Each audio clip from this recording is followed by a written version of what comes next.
की बॉडी में होने वाले फिजिकल चेंजेज उसको डिस्टर्ब कर देते हैं। बच्चे को स्मोकिंग, अल्कोहल एंड ड्रग्स के बारे में सही जानकारी। दूसरी ओर आज जो सबसे बड़ी प्रॉब्लम है इस एज की। Hi my dear all, hope आप सभी अच्छे होंगे। आप सभी न्यू ईयर के फर्स्ट मंथ के रिजोल्यूशन को पूरा करने में लगे होंगे। मेरा आज का टॉपिक है teenage problems and parenting tips. हम सभी ने अपनी टीनेज एक्सपीरियंस की है। Logically speaking it is the age of curiosity. बच्चे के थॉट्स चेंज होते हैं, उसका बिहेवियर चेंज होता है और उसके इमोशंस चेंज होते हैं, और ये सब एक साथ होता है। बच्चे की समझ में नहीं आता है कि उसके साथ ये सब क्या हो रहा है। वो पजल हो जाता है, वो इरिटेट हो जाता है, वो गुस्सा करने लगता है, और यहाँ तक कि वो अपने से बड़ों के लिए डिसरिस्पेक्टफुल हो जाता है। और यहीं से शुरू होती है पेरेंट्स की एंजाइटी। हम पेरेंट्स बच्चे की प्रॉब्लम के लिए कम, अपनी प्रॉब्लम के लिए ज़्यादा कंसर्न होते हैं। अगर हम बच्चे के लेवल पर उतरकर उसके दिमाग में होने वाली उथल पुथल के बारे में सोचें तो हमारा बिहेवियर चेंज हो जाएगा, ये 100% श्योर है। हम बच्चे के सपोर्टिव हो जाएंगे। हम रियलाइज करेंगे कि ये चेंजेस नॉर्मल हैं, it's a temporary phase, we have to handle it carefully and patiently. तो चलिए चलते हैं बच्चे की टीनेज दुनिया में। बच्चे की बॉडी में होने वाले फिजिकल चेंजेज उसको डिस्टर्ब कर देते हैं। उसके पास सबसे बड़ा सवाल ये होता है कि क्या उसकी बॉडी का ग्रोथ पैटर्न नॉर्मल है, और वो अपने आप को अपने पीयर्स से कंपेयर करने लगता है और उसमें कॉम्प्लेक्स आ जाता है। और दूसरी ओर हमारे समाज का ढांचा कुछ इस तरह का है कि ना तो हम पेरेंट्स ही अपने बच्चे से खुलकर बात कर पाते हैं और ना ही बच्चा पेरेंट्स से कुछ पूछ पाता है, और ऐसे में वो अपने फ्रेंड्स को अपने ज्यादा क्लोज पाता है और फ्रेंड से आधा अधूरा ज्ञान ले लेता है।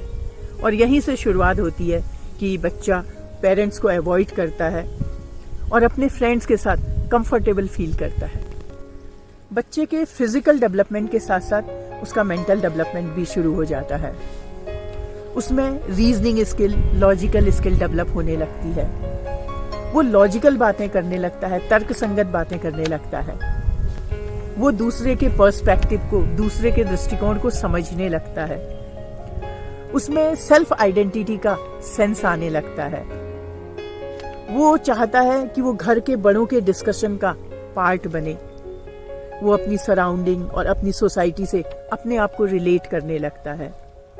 वो चाहता है कि उसकी बात को सुना जाए, उसकी भी सलाह ली जाए, और बहुत बार वो पेरेंट्स से डिसएग्री भी करता है। और अगर ऐसे में पेरेंट्स उसको बच्चा समझकर इग्नोर करते हैं तो वो आर्ग्यू करता है, वो एरोगेंट हो जाता है, वो अपनी आइडेंटिटी चाहता है, वो इंडिपेंडेंस चाहता है। उसको लगता है कि वो अब रिस्पॉन्सिबिलिटी लेने में कैपेबल है। उसको प्रीचिंग और एडवाइसेज अच्छी नहीं लगती है। वो अपने तरीके से चीज़ों को एक्सप्लोर करना चाहता है।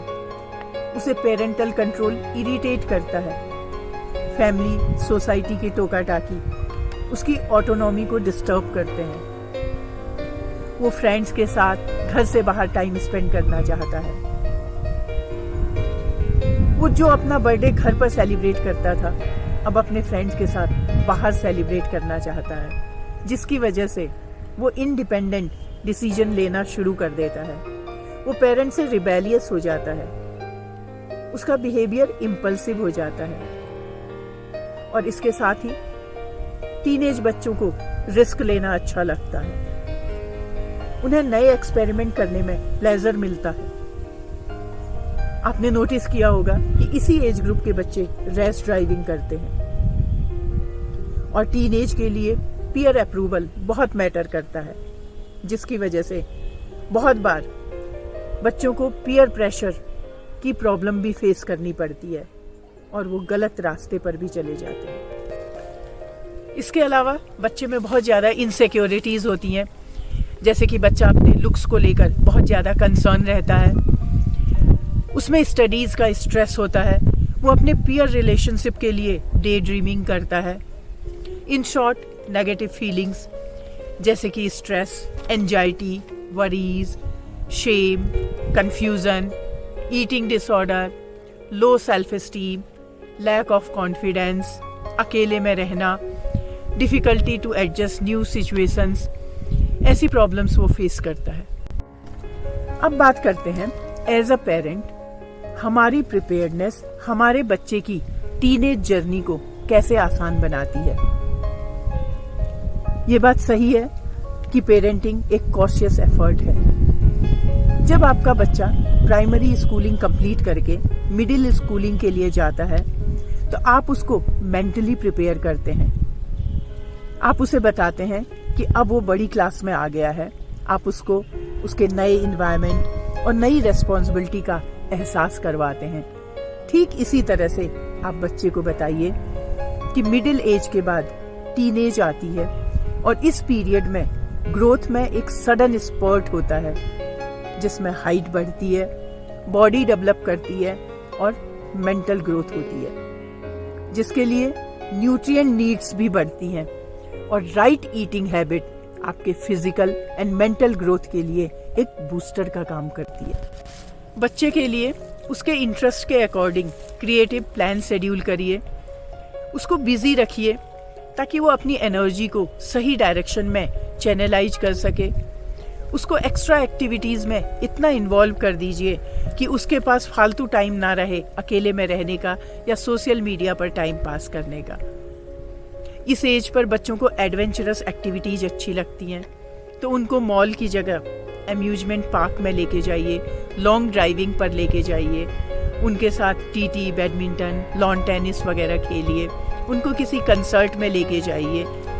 अदरवाइज वो ये सब कुछ अपने फ्रेंड्स के साथ करेगा और वो गलत डायरेक्शन में जा सकता है। दूसरी ओर आज जो सबसे बड़ी प्रॉब्लम है इस एज के बच्चों के लिए वो है टेक्नोलॉजी। मैं यहाँ पर साइबर स्पेस एडिक्शन की बात कर रही हूँ।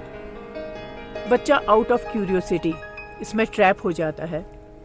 वो इनएप्रोप्रिएट एप्स देखता है, वो स्ट्रेंजर से चैट करता है, वो साइबर बुलिंग का शिकार हो जाता है, जिसका उसकी मेंटल हेल्थ पर बुरा असर पड़ता है।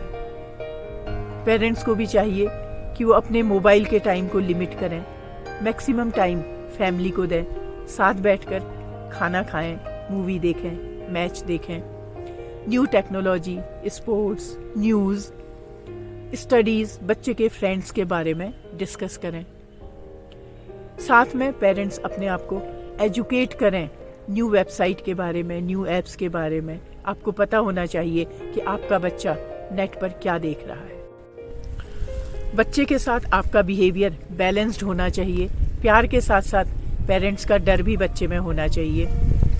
बच्चे की हर बात पर मना मत करिए, कुछ शर्तों के साथ उसकी बात मान लीजिए।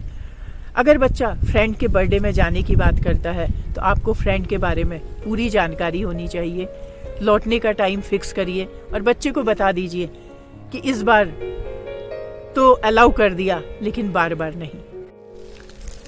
बच्चे को स्मोकिंग, अल्कोहल एंड ड्रग्स के बारे में सही जानकारी दीजिए।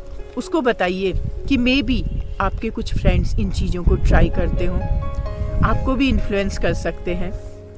जो बच्चे ऐसा करते हैं उनका फ्यूचर स्पॉइल हो जाता है, उनकी हेल्थ पर बुरा असर पड़ता है और वो गलत रास्ते को चूज करते हैं। उसको बताइए कि जब आप बड़े हो जाएंगे तो आप अपने आप डिसाइड करेंगे कि आपके लिए क्या सही है। जनरली बच्चे पेरेंट्स को कैजुअली लेते हैं, तो किसी ऐसे व्यक्ति को ढूंढिए जिससे आपका बच्चा इन्फ्लुएंस हो। वो दूसरों को सुनते भी हैं और उनको फॉलो भी करते हैं। इसके अलावा अपने बच्चे के एफर्ट्स को एप्रिसिएट करिए। उसको घर के छोटे छोटे डिसीजन में उसकी एडवाइस लीजिए। So parents should be the source of strength, source of security and even the source of healthy restrictions. Thank you for watching the video.